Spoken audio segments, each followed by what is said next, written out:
Edinson বেকার ইনজুরিতে থাকায় ফ্রান্সের বিপক্ষে প্রীতি ম্যাচে ব্রাজিলের গোলরক্ষক পজিশনে ফেভারিট এডারসন। 32 বছর বয়সী ফেনারবাচে গোলরক্ষকের বিকল্প হিসেবে কার্লো আনচেলত্তির তালিকায় যারা আছেন তাদের অন্যতম হুগো সৌজা। সম্প্রতি হাসি মুখে বাংলাদেশের জার্সি গ্রহণ করতে দেখা গেছে 27 বছর বয়সী করিন্থিয়াসের এই গোলরক্ষককে। এক যুগেরও বেশি সময় ধরে ব্রাজিলে বসবাস করা ফটো সাংবাদিক শাহানুর রুমেনের করিন্থিয়াস ক্লাবে নিয়মিত যাতায়াত। সেই সূত্রে হুগো সৌজার সঙ্গে তার সখ্যতা।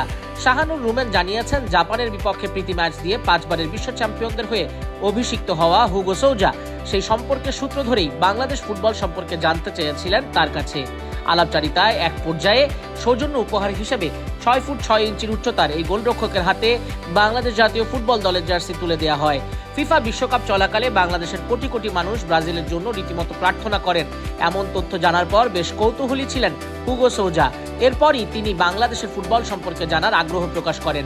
ব্রাজিলের প্রতি বাংলাদেশি দর্শক সমর্থকদের আবেগের কারণে কৃতজ্ঞতা প্রকাশ করেছেন এই গোলরক্ষক। ব্রাজিলের করিন্থিয়াস থেকে মুঠোফোনে কাল বেলাকে এসব কথাই বলছিলেন শাহানুর রুমেন।